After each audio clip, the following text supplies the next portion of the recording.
The road to WrestleMania 15 is finally back on after what has seemingly been like a month. So let's get into this. Tro, how you doing? I am doing good. I'm sorry that we took a little bit of a Mets detour. Of course, we're not talking about the 1999 Mets, who I think have a good chance of making to the NLCS. Yeah, well, we're in February here. I think that team absolutely can make the NLCS. Bobby Valentine, baby, manager of the year. I think going back about 25, going forward 25 years, I think the 2024 Mets could make the NLCS as well. Uh, Frank, the world's going to end on January 1st. We all know this. Y2K is going to happen. It's all going to end. So it has been a bit of a long time since we've done the road to WrestleMania 15. I believe our last show was that double episode, right, where we did what the hell is it called? The heat, Halftime heat. halftime heat, and then the Raw the next day, and then obviously the next Raw after that was the Raw that was literally the night before this pay per view. But me and Christian reviewed that about a year ago or so. So we skipped over that. We skipped over Royal Rumble 99 as well because me and Christian reviewed that a while ago too. But now we are doing the second pay per view of the three on this road to WrestleMania 15. Obviously, the third one will be the final show of that road, obviously, WrestleMania 15. And, well, we kick off the show. The show is in, The oh my, pyramid. yeah, the Pyramid in Memphis. Memphis. Yes, Memphis. Thank you. I'm forgetting It's stuff here. it's now a pro best. It's now a pro best shop. Right. Oh, Best pro shop. wow. Cool. I did not know that. So we're coming at you from the Bass Pro Shop in Memphis. They made it. You know the Egyptians. They're crazy. They went from Egypt to Memphis, Tennessee, and built this pyramid. The reason why I brought up that we're in Memphis is because as soon as the show kicks off, you get Jerry the King Lawler chance, and that is going to be something all throughout the show. They went nuts for Jerry Lawler. Um, so we kick off the we kick off the show, excuse me, with Goldust versus Blue Meanie, and Goldust versus Blue Dust, I should say. And for this show, looking at what just happened a couple days ago, we're gonna call the Blue Meanie, who calls himself Blue Dust on this show. We're gonna call him the Orange in Blue Dust. Oh I my think God! I think Blue Dust is down bad right now. The Blue Meanie's down bad right now because his team just got sent home. No more Red October. What can I say? There you go. As for this match, they had a little bit of a good little thing going on between with Gold Dust and Blue Dust. A good way to get Blue Meanie involved on the shows. But as for the match, it wasn't really nothing special. I give it a 1 star. Gold Dust gets the win. What do you think about this, Tro? It's a good. It's a good little like opening match. Like, oh, here's Goldust, and he's still doing this thing, and hey, here's Blue Dust, who definitely won't be doing much anymore after this. Yeah. Back to ECW with you with Stevie Richards and Nova. Yeah. So now we get heat highlights of Austin and McMahon in the cage. I think that's when Austin pretending to be the camera guy. Cameraman. Yeah, the cameraman. That little segment right there. Following that up, we have one of the best, and we've reviewed. We not too long ago we reviewed SummerSlam '99. Every time we review these '99 pay per views, I always say I love the hardcore matches. It's always the second match on the pay per view more often than not. It's a great way to have a cool down segment, which normally is just the fans. You let them cool down. It's normally a match that is nothing special. This is a way to make it special. The funny thing is they're not cooling down from anything because Goldust and Blue Dust didn't exactly have the crowd going nuts. But Hardcore title match. This is one of the best. Bob Holly. They were not really calling him Hardcore Holly on this. Not yet. Just Spark plug. They referenced Sparky Plug a couple of times. Al Snow is, not Al Snow. Jerry Lawler is like, oh, I hate that he doesn't call himself Spark Plug no more. I lost all my material. That's still the best. Bob Holly versus Al Snow, and yes, this is the infamous hardcore match that goes into the Mississippi River. Going back to the SummerSlam one, they went all over the outside of the arena. They went into a bar. That was, I believe it was Al Snow and Boss Man. So it was Al Snow again. I know this one is very famous for the Mississippi River spot, but I love the SummerSlam one a little more. But I give this 3.5. This was a fun match. Holly gets the win. What do you think about this, Tro? I loved the ending where it's not even exactly like a hardcore ending. It's literally just wrapping him up in like a little cage thing. I was like, that's a very innovative way to get the victory, because he can't get his shoulders up, he can't move, and it's not like he got his ass kicked so badly that he's not going to be able to kick out. He could totally kick out, but he literally can't. Right. Now we have the Ministry of Darkness all circled around a flaming trash can, like a dumpster thing, and it's like the flames coming out, and it's just Undertaker essentially hyping them up for what's about to come with their feud in the corporation. Pretty cool.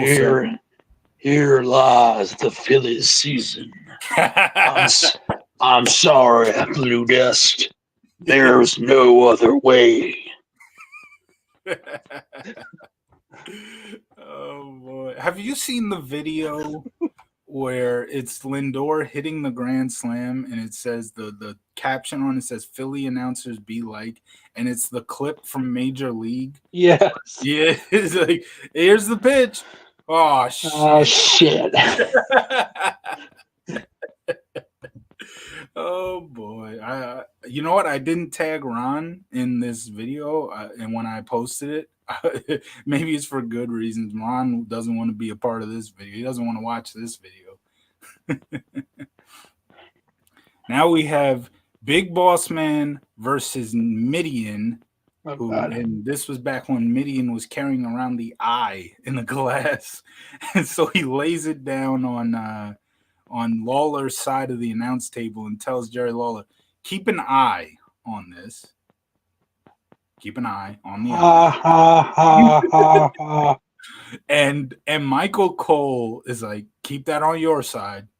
He keeps saying, keep that on your side. And Lawler's like, it's dripping. And Cole's like, keep it on yours. The match itself, I love the feud between the corporation and the Ministry, but this match itself was nothing special. I give it 1 star. Boss Man got the win. After the match, the Ministry jumped Boss Man, or excuse me, the Ministry jumped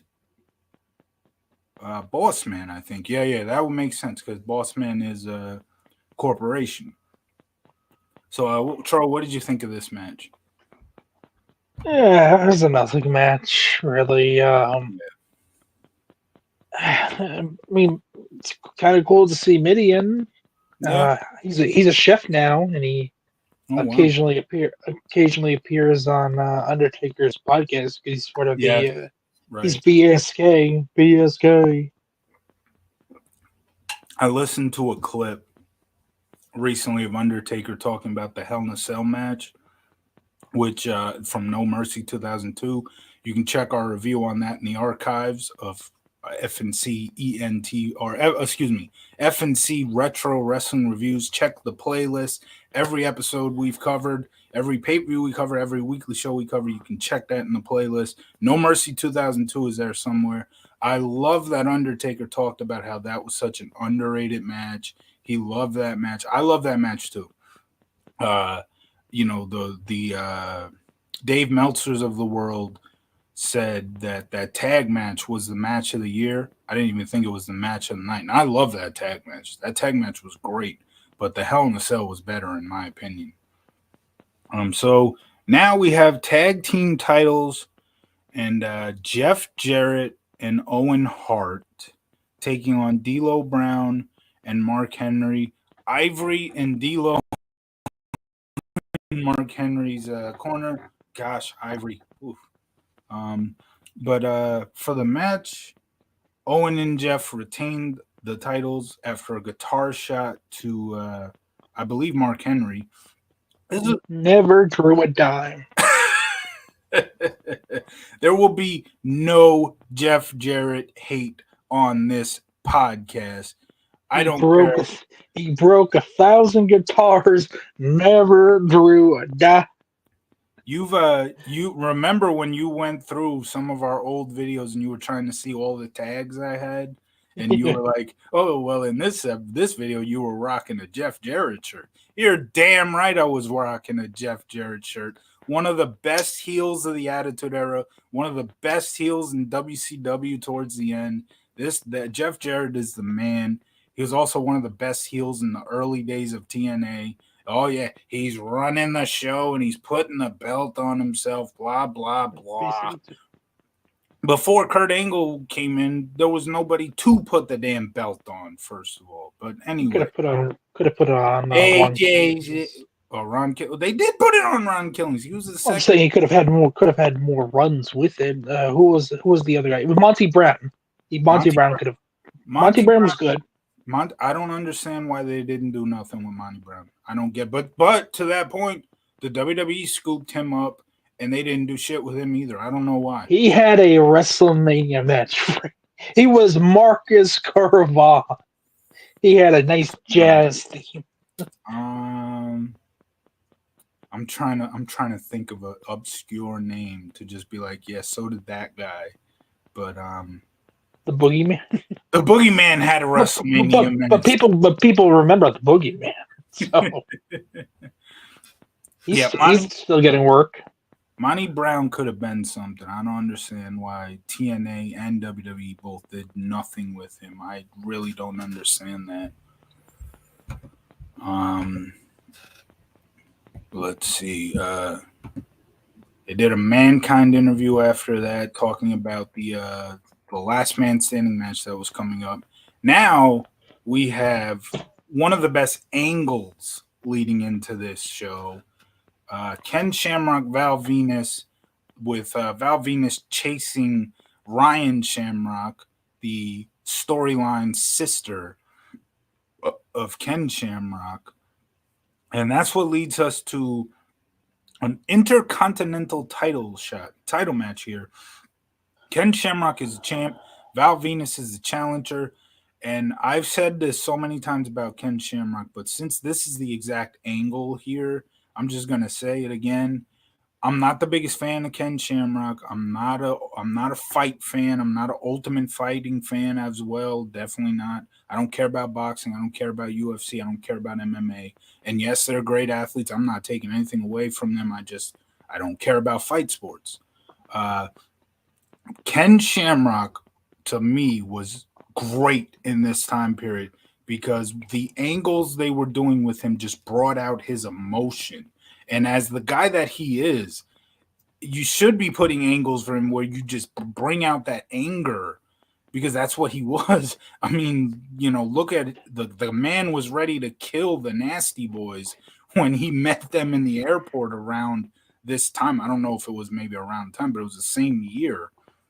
After what they did to him, he was ready to fucking kill them. And the Nasty Boys are absolutely lucky that they were able to get out of that. But so the whole thing with Val Venus chasing after Ryan Shamrock, he put Ryan Shamrock into one of Val Venus's films. And Ken Shamrock got all pissed off. He was ready to kill Val Venus. And then everything they did after that with the whole abduction of Stephanie, Ken Shamrock was a big part of that storyline too. But for this match, there's a spot in this match that makes me laugh. I don't know if it makes everybody else laugh, but it's hilarious to me. I first watched this show in like 2012, around the time of like Lynn Sanity. When Lynn Sanity was happening, I was going through WWE 1999 Sanity because that was the first time I watched a lot of those Raws, a lot of those pay-per-views, a lot of those SmackDowns, like February of 2012. So there's a point. So when I'm watching this pay-per-view for the first time, there's a point in this match. Oh, and I should mention Billy Gunn is a special guest referee, and Billy Gunn was great as a special guest referee on this show. So there's a point where Shamrock has Val Venus, I think, in like a rear naked choke or something, and Shamrock is like, "Ask him, ask him." Billy Gunn's like, "Ask him what?" He's like, "Ask him what?" That shit cracked me up.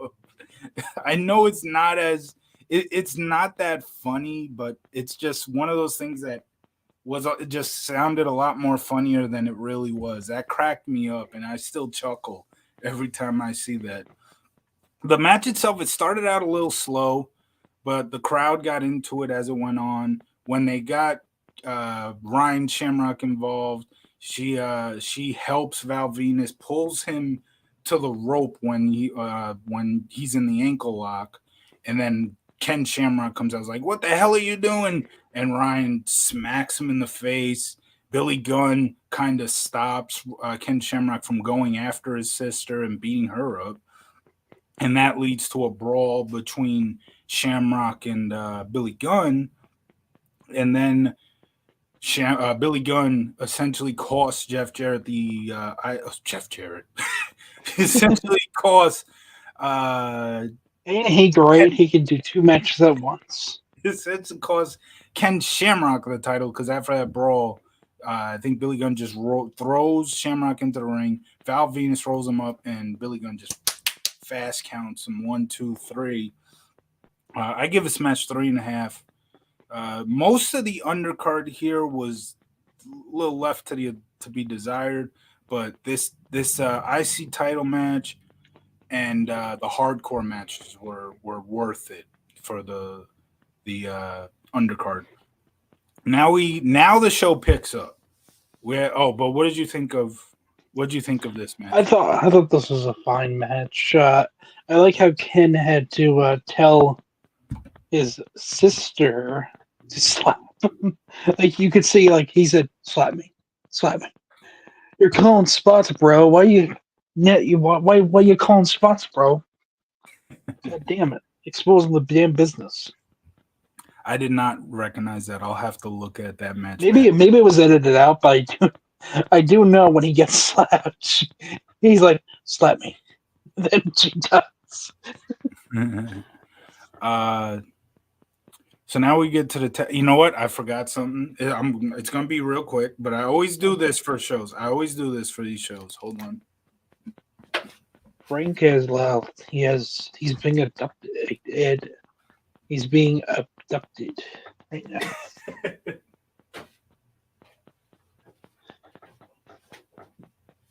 He's looking for his Jeff Jarrett T-shirt. Obviously. If I was looking for the Jarrett T-shirt, I would have went that way. Oh, apparently he can hear me. Apparently you can hear me. I told you this microphone is loud. In the headphones, it's blasting through the headphones like mini speakers. But the closet is this way. You know that. You've seen when I pulled out the Romanov jersey during our preview. And I believe Tro has frozen up. But anyway, I totally forgot to do this. For any show where I have the home video where there's the tape of the VH or the DVD, I do this. We're reviewing St. Valentine's Day Massacre, and Tro is back. Tro came back at the right time there. But yeah, the closet is this way, Tro. If I was going to get the Jeff Jarrett shirt, I would have just walked forward. So now, like I said, the show picks up in a big way. These last 3 matches make this a really good show. Chyna and Kane taking on Triple H and X-Pac. And judging by what I believe Michael Cole, judging what he said on commentary, I believe this is the first intergender match, not counting the Royal Rumble the month before, because obviously China competed in that. And hey, we got Muhammad. What's up, Muhammad? So, you know what? Yeah. So I know I said last week that we could start the series last week. I did not realize I was going to be so busy, but I'm definitely free tomorrow. We should be able to start do that Nitro tomorrow if you are available. And you did say week, so you're available Fridays too, right? So I guess Fridays and Saturdays at any times we can do, but we'll definitely, yeah, no pressure. Yeah, I'll definitely be available tomorrow though. Okay. But we'll be doing the October, was it October 16th, 1999 Nitro? We will definitely be doing that tomorrow. Yeah, it will be Saturday here. Yes. But yeah, China and Kane versus Triple H and X Pac. I believe this is the first intergender match in WWE history, not counting the fact that China was literally in the Royal Rumble just a month ago. But Michael Cole said on commentary that this is the first time a woman has competed in men's matches. So I'm pretty sure this would be the first intergender match in WWE history, and it was a really good one. I'll tell you that. The crowd was into it. The whole Corporation DX feud, the crowd was behind DX this whole time, and in the end, the Corporation got the win. China pinned Triple H, and I give this match 4 stars. I thought this was really good. What do you think about this, Tro? I thought it was a good match. China's decent in the ring, and Kane's, of course, always good. Mm-hmm. It's always interesting to see this version of Kane because it's not pure evil Kane. It's Right. still like Kane, like deep down, he's probably not a horrible person.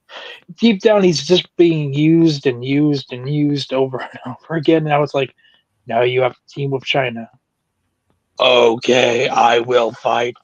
I will team with China, even though I tried to chokeslam her 2 weeks ago. Right. So next they before the last man standing match, they show a recap from Heat where Mankind is training with Dominic DeNucci, may he rest in peace. Who was it? Who's Iron Sheik, may he also rest in peace, and Bob Backlund. And they're like at a staircase level, and Mankind's running the staircase, and The Rock attacks him, goes after the legs to make sure that Mankind can't walk. Obviously, last man standing match, you're going to have trouble walking. You're not going to win a last man standing match. Muhammad says he recalls that Kane injured his shoulder in the pay-per-view. In this pay-per-view here. Interesting. So, last man standing match for the WWE title, Mankind versus The Rock. And this was epic, man. I would probably say this was better than Royal Rumble. Obviously, Royal Rumble has those, it has that squeamish moment with all those chair shots. I still enjoyed that match, but obviously, yeah, it's a little squeamish to watch those chair shots, knowing that Foley is taking those full force. Rock obviously went into business a little bit for himself there, hitting Foley way too hard right in front of his children. But I give this 4 stars, just like tag match. What did you think about this? This ends in a double count out, by the way. Yeah, I mean, it's kind of I guess I get the reason why they had a no finish, like not a real winner, because they didn't want to be like, oh well, if Mankind beats The Rock outright, then there's no real reason for there's no precedence for the Rock to get a title match again. Right. But I guess you could have had The Rock win because Rock wins his title anyways the next night. So, and it could have been like, oh, Mankind uses a title rematch to face The Rock tonight. I don't know. I thought it was a fine match. It took until John Cena in 2011 to actually think of the best way to win a last man standing match, where he just taped Batista's legs to the ring post. Yeah. And I'm like, that's so. You're gonna obviously you're gonna win. And he can't get up. So after the match, they were both carried out in ambulances. That was a little cool moment. They were carried out on stretchers into ambulances. That was a cool moment to show that they just beat the hell out of each other. Mohammed says empty arena match on halftime heat is the best and hilarious match in my opinion. Talking about Rock and Mankind's history, we covered the empty arena match. I love the empty arena match, but if I had to pick a best Rock Mankind match, January 4th.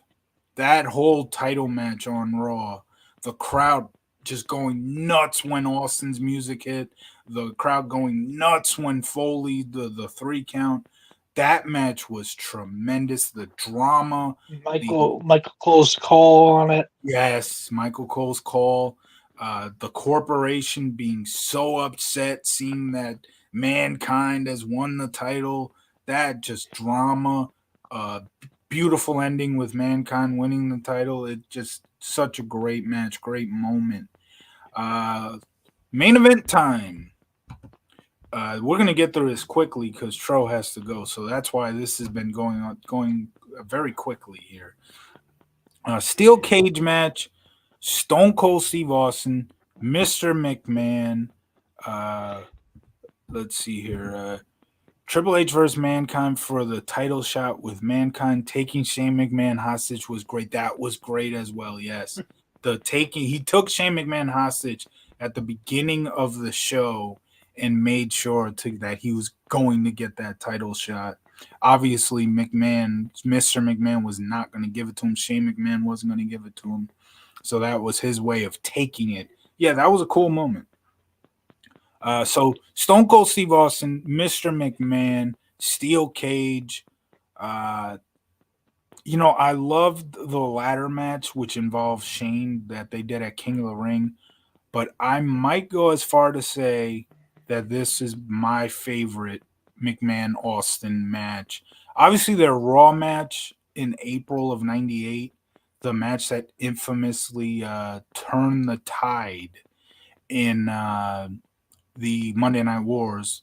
Raw finally beat Nitro after 83 straight weeks. That was a great match, but yeah, this cage match was awesome.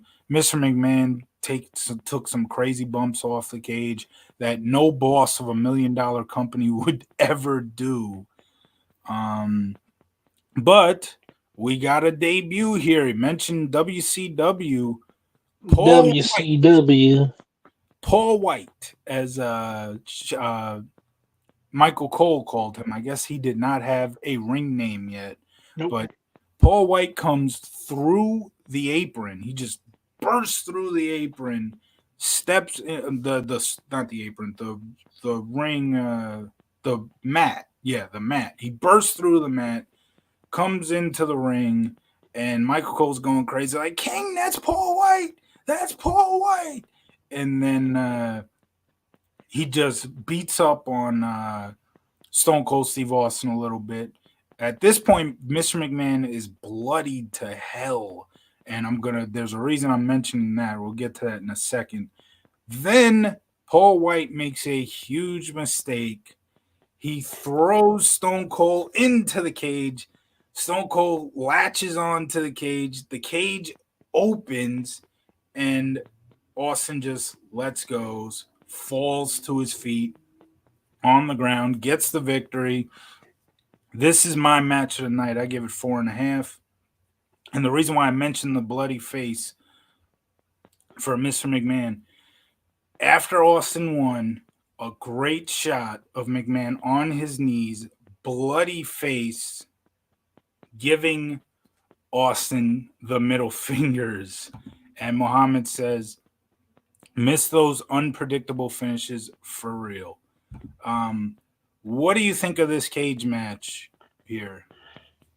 Mr. McMahon took a hell of a announce table bump that really fucked up his back, because I think this is the only time I've ever seen somebody actually bounce in midair off. His back breaks the fall. The table falls apart, and then he goes down under. But that's what he deserves. But no, I thought it was fine. Not for nothing. Vince Corporation got very lucky that Austin just didn't, accept accept the victory after the fact, and just didn't go up there. Paul White jumps out, and nobody's in the ring. Like, where the hell is everybody? Yeah, yeah. Man, this wasn't part of the plan. I did mention that the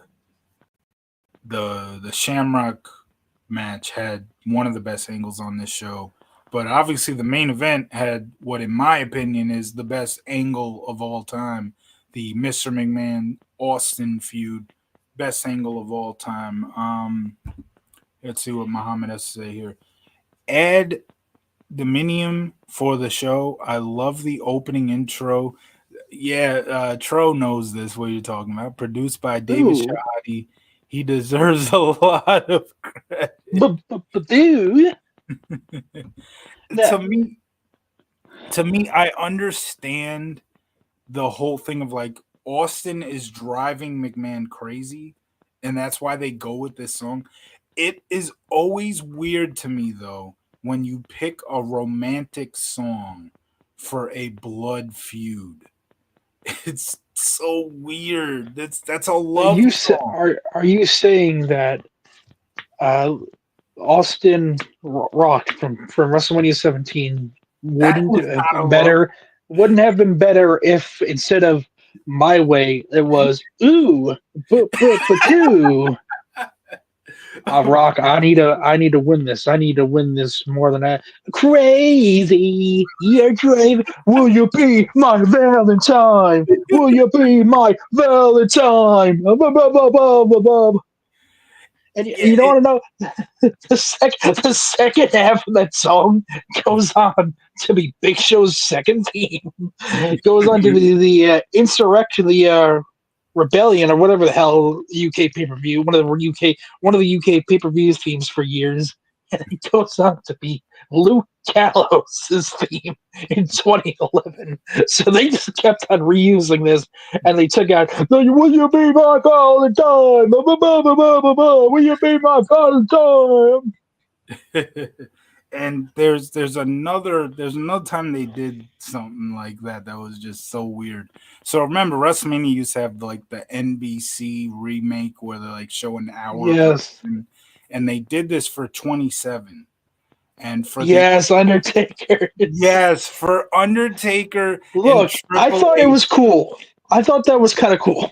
I love the song. Don't get me wrong, I love the song, but they used "E.T." by Katy Perry, which is another loves. It's like, what? They kind of made it work though. You're so hypnotizing, dong.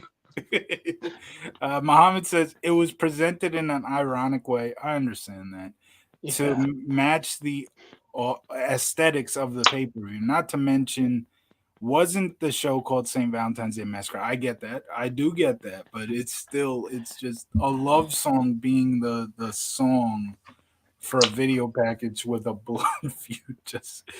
It's just weird. I thought it was.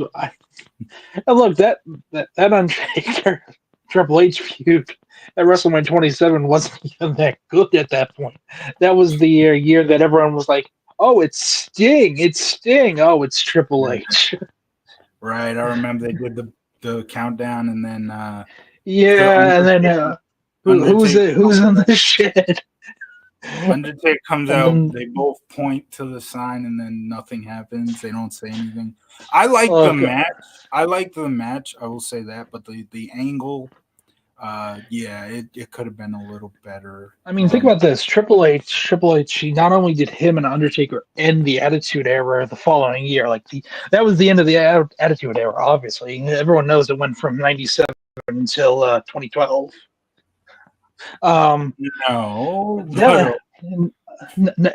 They said end of an era. The Attitude Era ended. Do you know how many times they use the term end of an era? They used end of an era for the first blood match at Fully Loaded that this year that we are covering this pay-per-view, Fully Loaded 99, Undertaker versus Stone Cold, and the end of that, they used end of an era for that. So yeah, it was the end of Under, Vince McMahon being a heel for a while. Undertaker and Triple H did sort of end the Attitude Era because they were one of the main events, not the last match, but one of the main events of the final show of the Attitude Era, WrestleMania 17. But you can't forget Muhammad, that. go ahead. You can't forget that at at WrestleMania 31, Triple H, the MVP, obviously the Attitude Era, single-handedly killed WCW once and for all, baby. Once he beat Sting clean in the middle of the ring with the help of DX, and you know who helped Sting? His best buddies, the NWO. They were obviously friends the whole time. It's not like that's the whole reason why Sting turned into the fucking Gorilla or anything. And we never got Sting versus Undertaker after all the years of like the dream match. Sting finally comes to WWE, and it's like, no, we don't get that. You're gonna chop to me, buddy. I'm gonna win at WrestleMania, and then Seth Rollins is gonna break your back. So Mohammed says 2011 was such a depressing year in general. As bad, before I finish what he says here, as bad as as much as I just do not enjoy WWE or really pro wrestling, maybe outside of like TNA in 2007 and 2010, after like 2005, I just don't enjoy pro wrestling. 2011 and 2012 were like okay years when you like compare some of the other years that have gone on since then. But I don't know, because that was also during the era of the fucking guest host Monday Night Raw. That was the guest host was annoying. that was a bit of a rough area outside of Bob Barker, because you get like people promoting their movies who never watched professional wrestling in their life. So it's like, oh, welcome to this. You're gonna face him at Summerfest. You're gonna do this. You're gonna do. It's like, what the fuck are we even doing anymore, guys? That was that a lot of that was 2010 though. It did carry over, but by like 2011, like I feel like the guest host was like, it wasn't as like every single week up to that point. But yeah, so Muhammad says, in general, depressing year. Mind-boggling Mania 27 did over 1 million buys just because Rock. Because of The Rock. Yeah. Just because Rock hosted that show and he yelled "Yabba Dabba Bitch" in the open. Yeah, now you see, this is the era of The Rock where I did not like this, because remember I didn't grow up with the good version of The Rock. So my first interaction of modern Rock outside of like Attitude Era clips was him going out there and saying, "When I say yabba, you say dabba, yabba." And I'm like, this guy was popular? What the fuck? See, for me, again, as much as I love the Attitude Era, I did not watch back then, and I really wish I did. So my truly first time of seeing The Rock was like Hollywood Rock, the heel Rock, when he was feuding with Hogan, leading up to WrestleMania 19, or excuse me, No Way Out 03. I'm sorry, leading up to No Way Out 03, where he was doing like the via satellite promo on Hogan and shit. And I loved Hollywood Rock, and I loved Attitude Era Rock, obviously. I've been enjoying whenever The Rock comes back now. He's kind of okay, but for whatever reason, his latest appearance, he came out on stage at the end of the latest pay-per-view. He put up his fingers and counted down, and then just left. I'm like, what the fuck are you doing? How long ago was that? It was at Bad Blood. That was like last Saturday. Maybe that's leading towards something. Maybe he is counting down. No, because we all thought that it was counting down to WrestleMania 41 with him and Cody, but apparently his schedule's a bit too bloated for, so he won't be. He probably won't be wrestling at WrestleMania next year, so it might be a Saudi show again. Oh, okay. I was hearing stuff about a Saudi show too. When Yeah, they're doing Saudi shit again. yeah, Muhammad again. Brian Gewartz, who a phenomenal writer, being Yeah. Rock's chef promo writer, made Rock get into comical dimensions involving whisker biscuits, and McNuggets. Yeah, he wasn't a great writer at that point in like 2011, but when they picked up from the Attitude Era after Russo left, Gewartz was pretty good. But some of that has to do too with some of the other guys who don't get talked about a lot.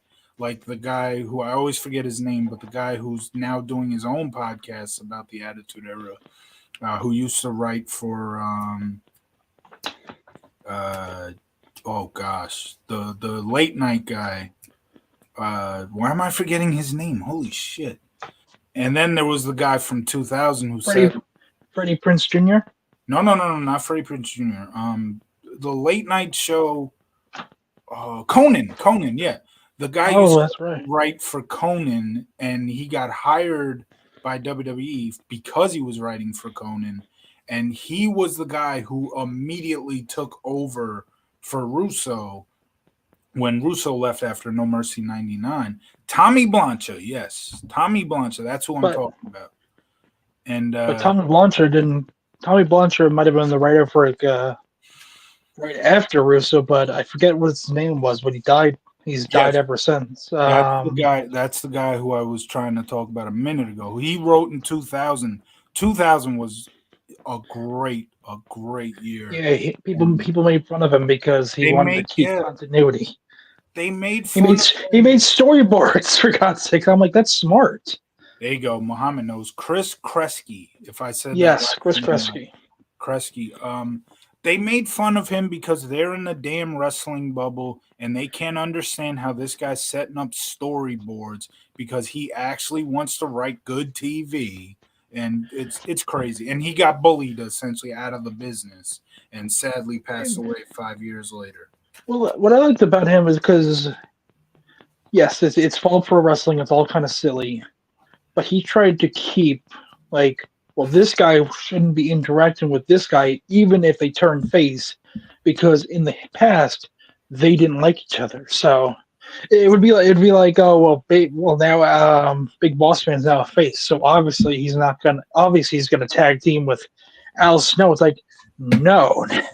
their, Right. their history shows that he fucking fed him his dog and made Right. him eat his own dog. So Right. Muhammad says, and look, I love Stephanie.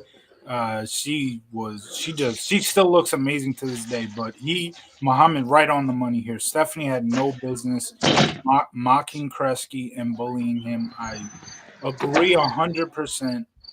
And it's just a shame how after all these years of like writers, not bookers, writers making this industry as entertaining as it could be, that the people in the wrestling bubble just pretty much just made sure these guys could never get back in. I mean, Russo was just about to go back to WWE in 2002, and the freaking Red Rooster brings up this story to Vince about. well, he wouldn't have worked in 2002. Oh, Russo's crap wouldn't have flown. And plus, WWE did they perfectly fine oh without I his grubby little fingers ruining the product at the time. he would not have. First off, he would He not would have. have really ruined the product. He wouldn't. But first off, I do agree that in 2002 they didn't necessarily need him, but the thing with that fucking wrestling bubble guy, Red Rooster, went to Vince McMahon and Terry brought Taylor. up Terry Taylor. Right? He brought up the story of Disco. Disco was going to be on the writing team with Russo. He brought up the story about the ghost angle, which Disco brought up as a joke, the Invisible Man angle. Disco brought that up as an angle, as a joke to the WCW writing team because it was a long day and he just wanted the guys to get a laugh. And that's crazy that, but yeah, there's a reason McMahon tried to hire Russo back into that. Oh, behind Stephanie's back. Wow. So Stephanie's not big on Russo. Interesting. Well, I don't blame. I don't really blame her for not being big on Russo. To be fair, the I last don't. thing that he had her doing was, oh well, you're in love with Tess, and then once That he was great. left. That was a Well, I'm not great. saying that wasn't a good angle. I'm saying what the issue became is the moment he left, he didn't leave. He didn't tell them like, "Oh, this is the way the angle is going to go forward." And then they had the stupid amnesia ankle bulldog knocking her out. Her getting amnesia in that crap. But even Russo could have come up, but that wasn't Russo's style. Russo liked to go by what the fans. He loved to go by how the fans reacted to stuff, and that's why a lot of times he didn't want to think ahead. I don't necessarily agree with that. I think looking ahead when making storylines is the right way to go, but hey, everybody has their different style. It's like with being a fan. Look, I'm not a fan of today's product. That doesn't mean there aren't people out there who are, and that's perfectly fine. But Yeah, yeah, I like today's. You're not like, God damn it, Tro, you can't like today's product. But I don't like today's product, yeah, I'm not one and of those. that's why I'm not like. It's like when you guys do your WCW stuff. I'm not like, oh, how dare you praise Vince Russo, this man who I dislike greatly. I'm like, oh, Exactly. if you guys like Vince Russo, that's fine. I don't like him, but Exactly. Now, I think he's a bit of an idiot. But whatever. but the whole thing with Russo leaving and not giving them a finish to that angle, credit Tommy Blancha. He came up with the great way to end that angle with the whole wedding, with how the wedding ended with Triple H. Granted, uh, look, 1999, people had different looks on entertainment. They should not have had Stephanie Well, uh, be drugged, drug. Thank you. basically. Yeah, they could have gone differently with it, but what are you gonna do? But yeah, everything else, everything else as Tro has to travel here. That's why it's so loud where he is. But Yeah, I don't know what the hell everything, that guy was doing. yeah, everything else about that whole moment, it was it was like arguably one of the best moments of '99, arguably a great moment in the history of the company. So shout out to I'm telling you, Tommy Well, Blancha and Chris Cresty deserve a lot more credit for the Attitude Era than they get. And well, a lot of go ahead. it was also implied that he raped her Yeah, because he that's the said, problem. "How many times? Not did we, but how many times did we just to make them married?" That's right. It's That like, yeah, at the time, it's like, yeah, but oh shit, she was knocked out and drugged. yeah. It's like that's not good, I mean that even in 599 standards. yeah, that's the thing though, but that when you drug a woman like that, that's normally what happens. And yes, Ed Ferrara as well. Yes. Russo, even the people that don't like Russo credit him as being the writer to the Attitude Era, whether they say, "Oh, McMahon was the filter," that bullshit. Nobody talks that much about Ferrara. Nobody talks that much about Blancha. Nobody talks that much about Kreisky. It always when you talk about like how Russo left, Gewartz is really always the guy. Brian Gewartz, who shout out to him. He is a Met. Gewartz. Yeah, shout out to him because he is a Met fan. He's always the only guy they talk about when it talks about Vince Russo leaving. Just like how Russo is the only guy talked about in his era, even though Ed Ferraro was there too, and he deserves as much credit as Russo does. But yeah, You know, the filter that lasted 3 years, the genius McMahon. well, no, I'm saying like I'm Yeah, sure go ahead. you can't act like Russo. Every Russo idea that he had was going to be perfect. It had to go through the filter of Vince McMahon taking the idea, turning it into something that could actually work on TV, and that's why it was it was him, Cornette, and Russo. That's why Cornette. That's part of the reason that's when Cornette started fucking just Cornette despising Russo. Cornette was more like 97, which obviously that's like the beginning of the Attitude, but I think Cornette was out by like the end of Oh yeah, and yeah. By the end of '99, I'm pretty sure. Yeah, no, he was. yeah, He was doing.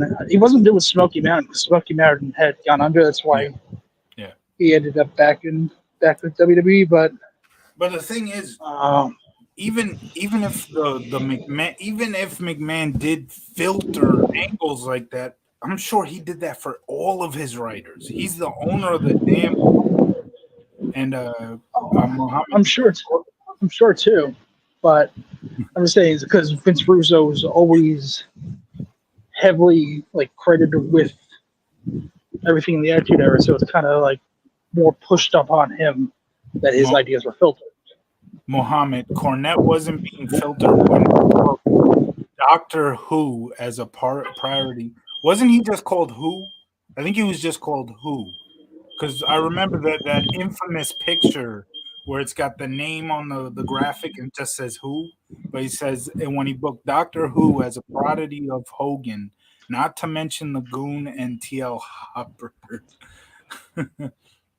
But Not every Cornette idea was great, but one of the only good things that could have come from Russo being in WWE in '02 would have been that Cornette would have had fucking less headaches when he eventually went to TNA, Hmm. because that's when they really got at each other.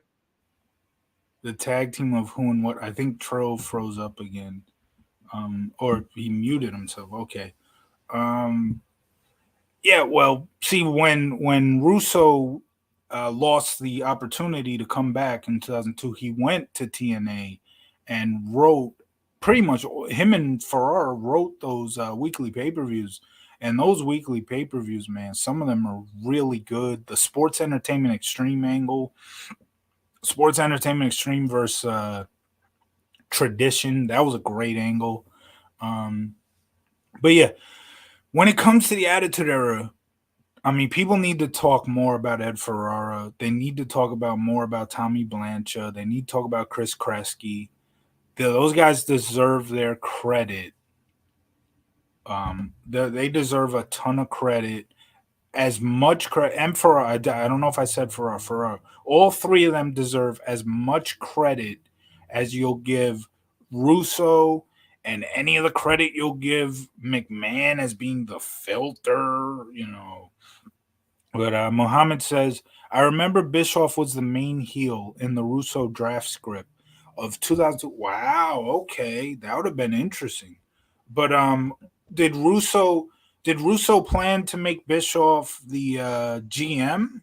Because I don't. What Doesn't role? really this doesn't really add up though, because the Raw, what's it called, Bischoff didn't come in until like early July, and Russo's whole thing, I'm pretty sure, was like in May of 2002. Yeah, yeah, but they could So have I brought. don't. They still could have brought him. They probably were talking to Bischoff at that point. Who knows? I don't know. It could be. Oh, yeah, yeah. I know Russo has talked about he wanted to rewrite the invasion. Oh, So that he would have said been horrible. not a GM, but more of a rewriting of the invasion. That's right. That's why he got fired, because he had that. Yes, he had that fucking idea. Well, I mean, it was probably Terry Taylor, but it was also, he probably went to Vince.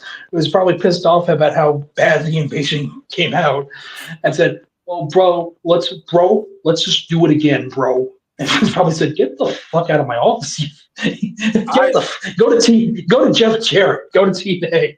I Okay, love bro.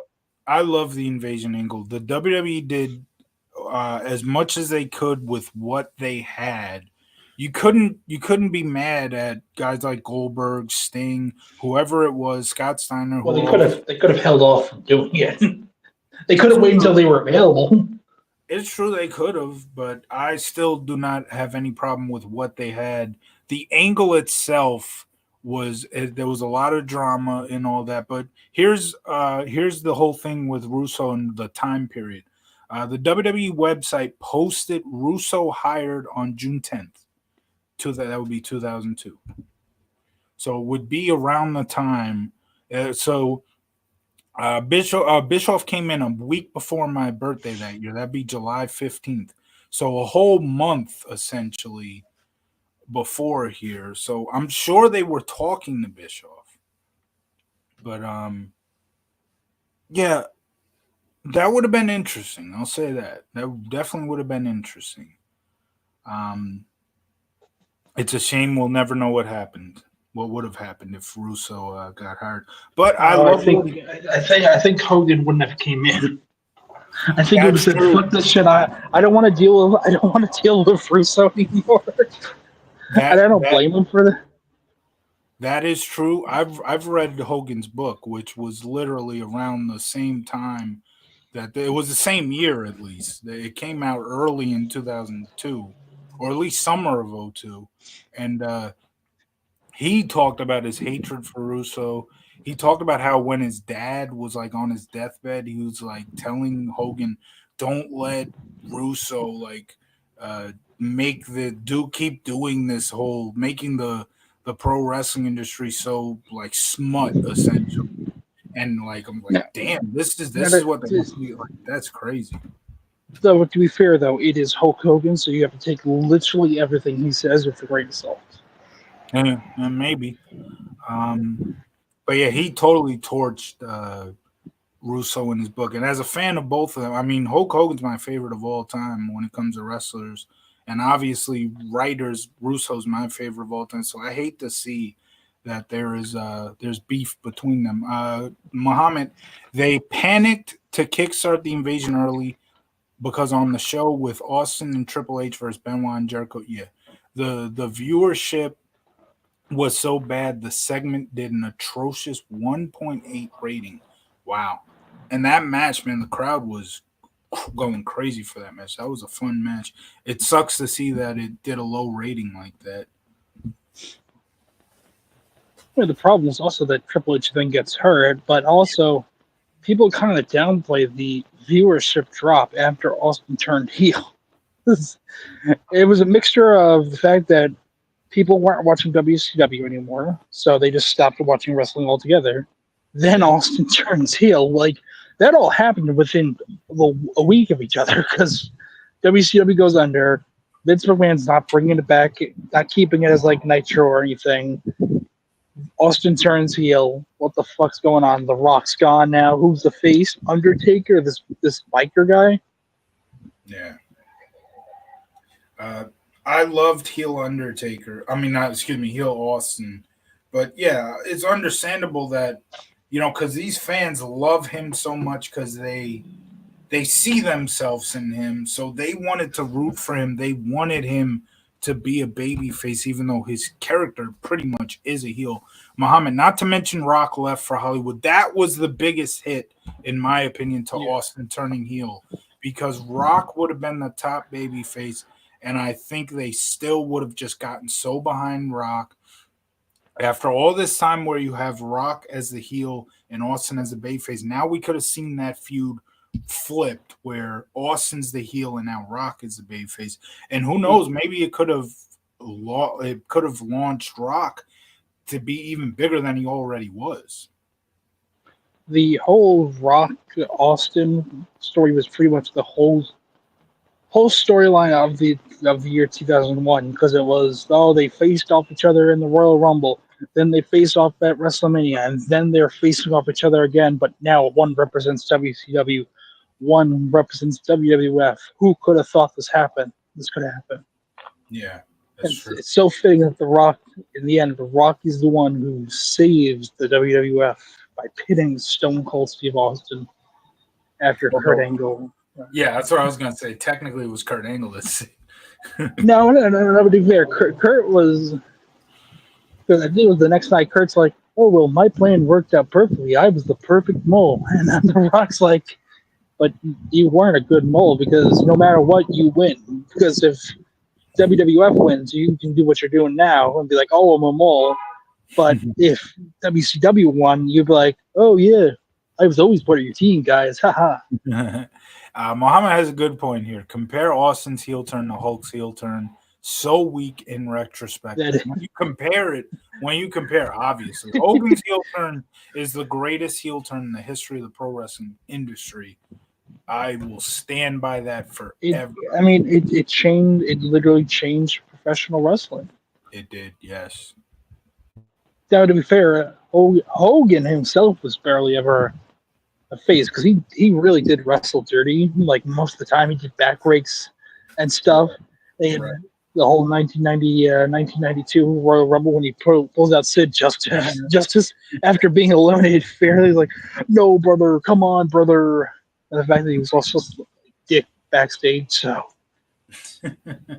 So yeah, that whole Royal Rumble thing where he cost Sid the match, that was kind of That doesn't crazy. That that was that doesn't was work for me, brother.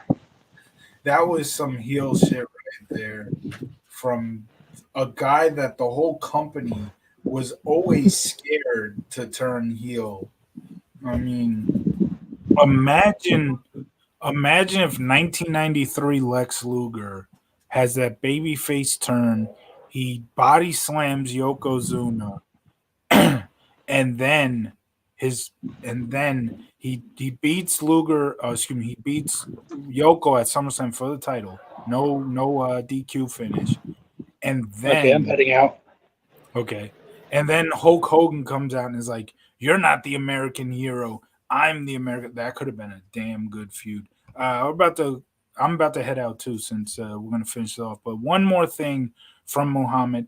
I think the Hogan promo at Bash at the Beach is the first time he put elements of Terry Bollea in his promo than just Hulk Hogan himself. That's a good point. He did. Uh, so that'll be it for this show. Tomorrow, we will be debuting a new series with Muhammad, and I believe we will also have a guest in Maven who was with us on the NLDS recap. He might be with us for this new series, the WCW 99 2000, the Russo era. And Muhammad says, can't wait. Yes, we will be doing this tomorrow. We're starting with Vince Russo's very first show, Russo and Ferrara's first show, writing Nitro. And I believe that is the November 16th, 1999 Nitro. We'll be here, same time, 12 o'clock noon Eastern time. And yeah, thank you to anybody who's watched. Thank you for Muhammad for uh, uh, what was I gonna say? Hey, yeah, hanging out in the comments. I'll see you tomorrow, and look out for tomorrow's show. Or calling it October 10th. Excuse me, October 10th. Yes, October 10th, 1999. That's right, because No Mercy was October 9th, so that makes sense. It was the night after No Mercy because that was his last show, and he went to WCW immediately the next day. So we will be covering the October 10th, 1999 Nitro. We're calling the series the Positive Spin because obviously this whole era of Nitro, the whole era of WCW gets bashed. We'll be covering the Nitros. We'll be covering the pay-per-views. I'm not too big on Thunder. We're not really going to cover the Thunders. But be on the lookout for that. The Positive Spin debuting on this channel tomorrow, noon Eastern time. And thank you for watching. Please subscribe.